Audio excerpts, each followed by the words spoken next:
حلال کی اولاد نہیں؟ پھر ان کی مجلسوں میں جانا اور ان کی مجلسوں میں جا کے وقتی اور جھوٹی تعریفوں کے لیے کیک کاٹنا اور کیک تحفہ دینا اور اپنے بچوں کو ٹیبلوں میں شامل کروانا اور یہ ساری کی ساری جو اس وقت باتیں ہوتی ہیں ان کو قبول کرنا، یہ مسلمان برداشت کیسے کرتا ہے؟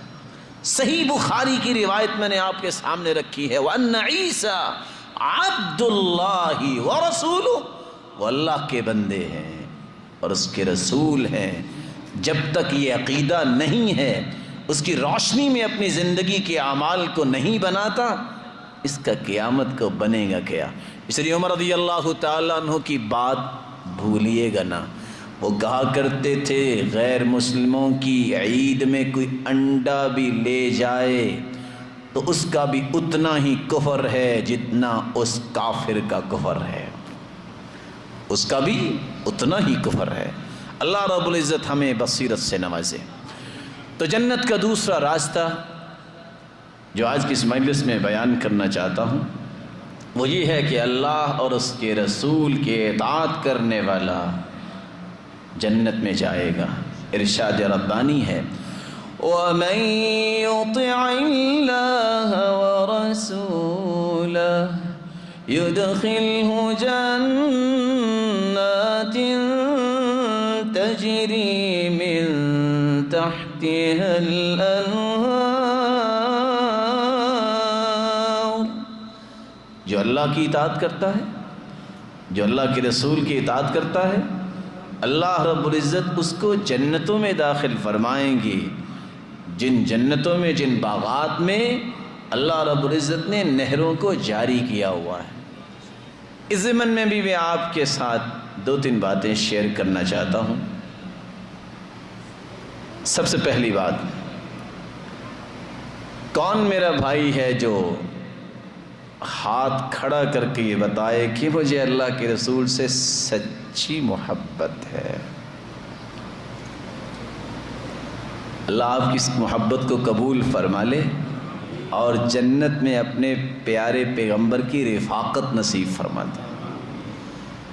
تین باتیں قرآن مجید کی کبھی نہ بھولیے گا۔ پہلی بات، وَمَا كَانَ لِمُؤْمِنٍ وَلَا مُؤْمِنَةٍ إِذَا قَضَى اللَّهُ وَرَسُولُهُ أَمْرًا أَن يَكُونَ لَهُمُ الْخِيَرَةُ مِنْ أَمْرِهِمْ۔ اللہ کا فیصلہ جب قرآن کی شکل میں آ جائے اور اس کے رسول کا فیصلہ حدیث کی شکل میں آ جائے، کسی مومن مرد، کسی مومنہ عورت کے لیے گنجائش ہی نہیں کہ وہ ان فیصلوں کو چھوڑ کر اپنی رائے کو اختیار کرے۔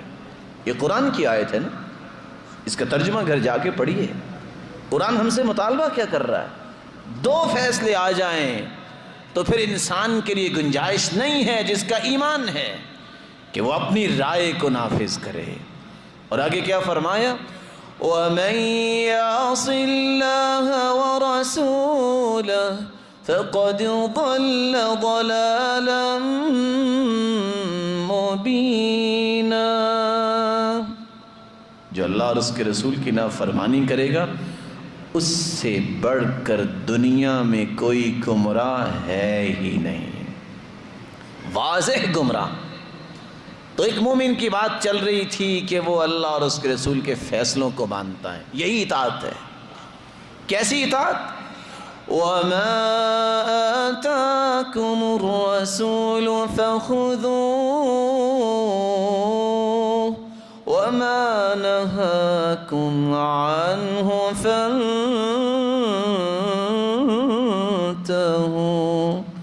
اطاعت کا معنی بھی قرآن نے خود ہی بتا دیا ہے۔ جس بات کا حکم دے دیں اللہ کے رسول صلی اللہ علیہ وسلم اس کو اختیار کر لو، اور جس بات سے روک دیں اس سے رک جاؤ، تم اطاعت کرنے والے ہو۔ یہی اتباع ہے، یہی سچی محبت ہے۔ اور اگر اللہ کے رسول کے فیصلے کو نہ مانا جائے اگر اس کی بات کو فیصلہ کن بات نہ سمجھی جائے نتیجہ کیا نکلتا ہے؟ غور کیجئے گا، اللہ تعالیٰ نے قرآن مجید میں اپنی عظمت اور کبریائی کی 3 جگہ پہ قسم اٹھائی ہے. بہت ساری چیزوں کی قسم اٹھائی ہے لیکن اپنی جلالت کی قسم 3 جگہ اٹھائی ہے. ان میں سے ایک کیا ہے؟ فَلَا وَرَبِّكَ لَا يُؤْمِنُونَ حَتَّى يُحَكِّمُوكَ فِي مَا شَجَرَ بَيْنَهُمْ.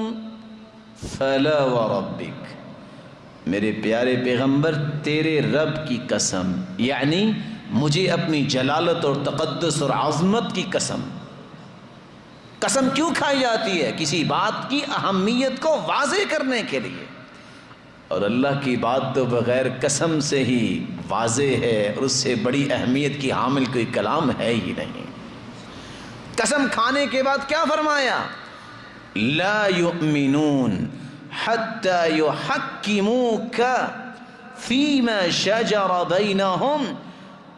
زندگی کے کسی معاملے میں جب تک آپ کی بات کو حتمی بات اور فیصلہ کن بات تسلیم نہ کر لیں، مجھے اپنی کبریائی کی قسم وہ مومن ہی نہیں ہے.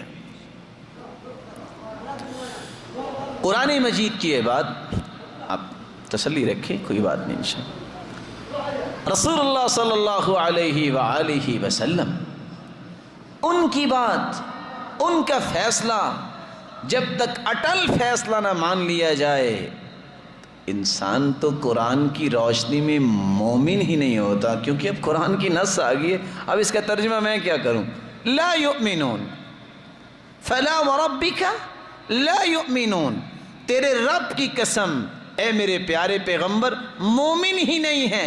کب تک؟ حتی انتہائی غایت کے لیے آیا ہے، جب تک یحکموک فیما شجر بینہم، آپ کو چیف جسٹس نہ مان لیں، آپ کو حتمی فیصلہ کرنے والا حکم نہ مان لیں. اگر آپ ناراض نہ ہوں تو ایک بات کہہ دوں یا پوچھ لوں آپ سے، کون کون ہے جو آپ میں سے اللہ کے رسول کو چیف جسٹس اور حکم اور فیصل مانتا ہے؟ ہاتھ کھڑا کریں. رسول اللہ صلی اللہ علیہ وآلہ وسلم نے، ابھی یہ شعبان کا مہینہ ہے جی، وہ لیلۃ القدر شعبان میں ہوتی ہے کہ رمضان میں؟ اچھا رمضان میں. تو لیلۃ القدر اگر کسی کو میسر آ جائے، اللہ سب کے نصیبے میں فرمائے، تو وہاں دعا کیا پڑھنی چاہیے؟ اللہم انک عفو تحب العفو فاعف عنا. کہتے ہیں یہ ترمذی کی روایت ہے اور امام البانی رحمۃ اللہ علیہ نے بھی اس کو حسن کہا ہے، اور اس کی راویہ عائشہ رضی اللہ تعالی عنہا ہے. کوئی ترجمہ بتائے گا بھائی میرا، اس حدیث کا ترجمہ کیا ہے؟ کسی کو یاد نہیں ہے ترجمہ؟ کہ ویسے ذرا شرما رہے ہیں جی.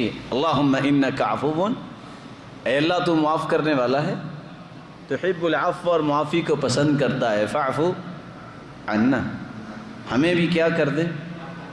بولیں، آپ کو معافی نہیں چاہیے؟ آپ فاعف عنا کا معنی کیا ہے؟ ہمیں بھی معاف کر دے. کیا کیا معاف کر دے؟ ہمارے گناہ معاف کر دے. کتنے گناہ معاف کروانے ہیں؟ سارے ہی گناہ معاف کر دے. کمال کی بات ہے، جہاں گناہ معاف کروانے کی بات ہے وہاں سارے گناہ معاف کروا دیں.